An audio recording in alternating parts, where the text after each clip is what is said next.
Job 34. Elihu asserts God's justice. Then Elihu answered and said, Hear my words, you wise men, and give ear to me, you who know. For the ear tests words as the palate tastes food. Let us choose what is right. Let us know among ourselves what is good.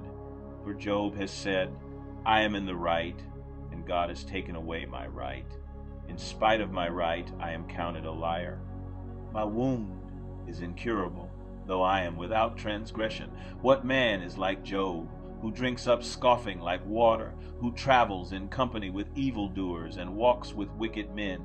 For he has said, It profits a man nothing that he should take delight in God. Therefore, hear me, you men of understanding. Far be it from God that he should do wickedness, and from the Almighty that he should do wrong. For according to the work of a man he will repay him, and according to his ways he will make it befall him. Of a truth, God will not do wickedly, and the Almighty will not pervert justice. Who gave him charge over the earth, and who laid on him the whole world? If he should set his heart to it and gather to himself his spirit and his breath, all flesh would perish together, and man would return to dust. If you have understanding, hear this, listen to what I say. Shall one who hates justice govern?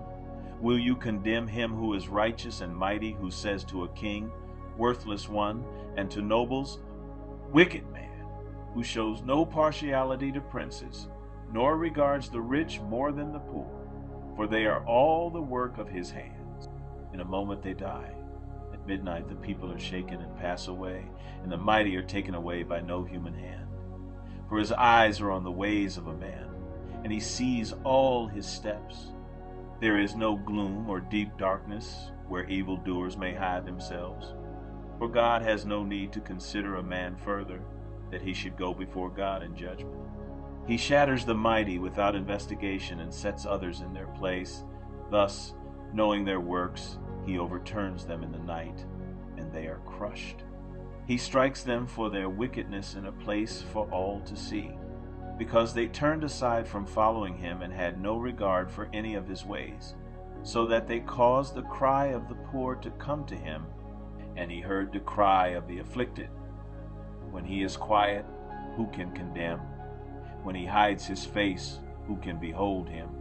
Whether it be a nation or a man, that a godless man should not reign, that he should not ensnare the people.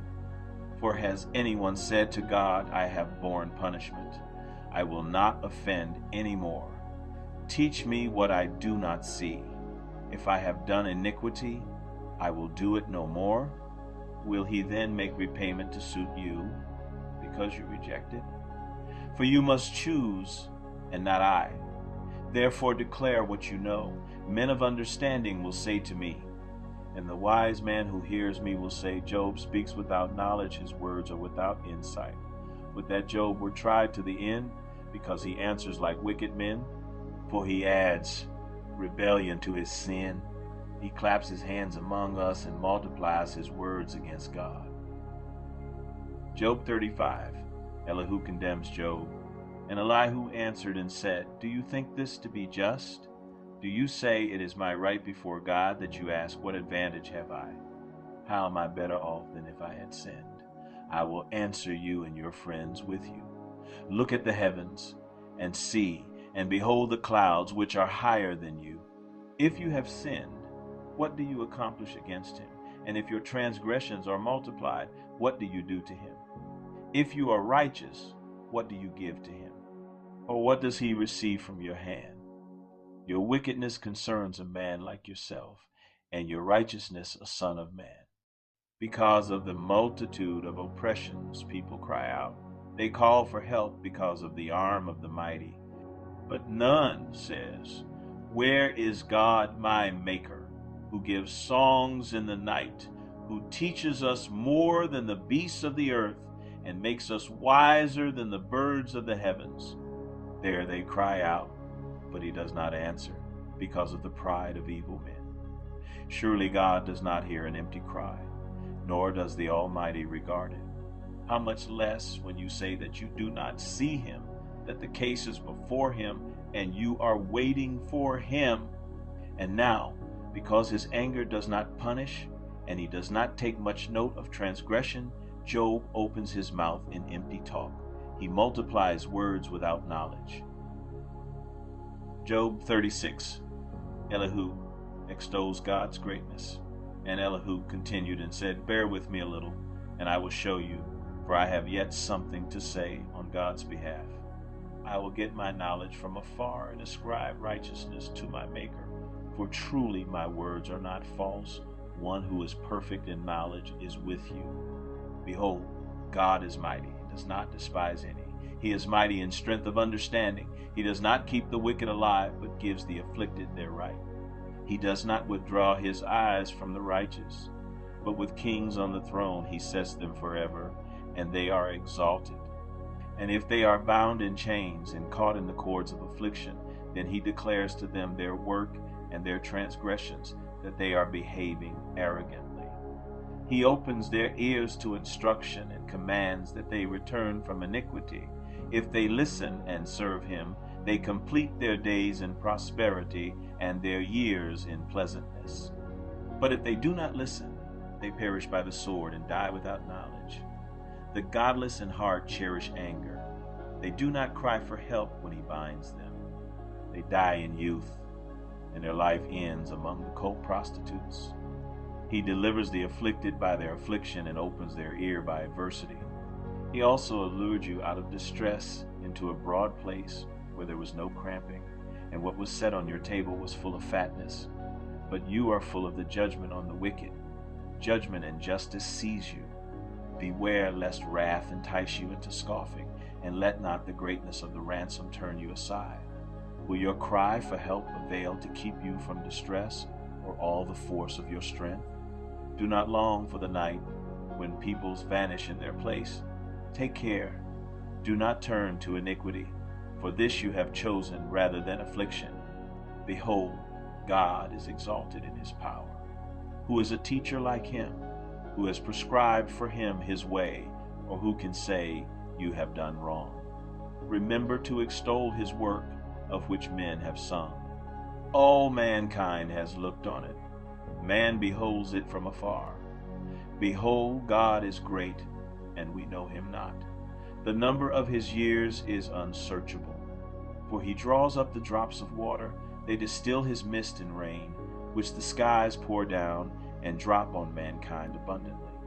Can anyone understand the spreading of the clouds, the thunderings of his pavilion? Behold, he scatters his lightning about him, and covers the roots of the sea. For by these he judges peoples. He gives food in abundance. He covers his hands with the lightning, and commands it to strike the mark. Its crashing declares his presence. The cattle also declare that he rises. Job 37. Elihu proclaims God's majesty. At this also my heart trembles and leaps out of its place. Keep listening to the thunder of his voice and the rumbling that comes from his mouth. Under the whole heaven he lets it go, and is lightning to the corners of the earth. After it his voice roars. He thunders with his majestic voice, and he does not restrain the lightnings when his voice is heard. God thunders wondrously with his voice. He does great things that we cannot comprehend. For to the snow, he says, fall on the earth, likewise to the downpour, his mighty downpour. He seals up the hand of every man, that all men whom he made may know it. Then the beasts go into their lairs and remain in their dens. From its chamber comes the whirlwind, and cold from the scattering winds. By the breath of God ice is given, and the broad waters are frozen fast. He loads the thick cloud with moisture. The clouds scatter his lightning. They turn around and around by his guidance to accomplish all that he commands them on the face of the habitable world. Whether for correction, or for his land, or for love, he causes it to happen. Hear this, O Job. Stop and consider the wondrous works of God. Do you know how God lays his command upon them and causes the lightning of his cloud to shine? Do you know the balancings of the clouds, the wondrous works of him who is perfect in knowledge, you whose garments are hot when the earth is still because of the south wind? Can you, like him, spread out the skies, hard as a cast metal mirror. Teach us what we shall say to him. We cannot draw up our case because of darkness. Shall it be told him that I would speak? Did a man ever wish that he would be swallowed up? And now no one looks on the light when it is bright in the skies, when the wind is past and cleared them. Out of the north comes golden splendor. God is clothed with awesome majesty. The Almighty, we cannot find him.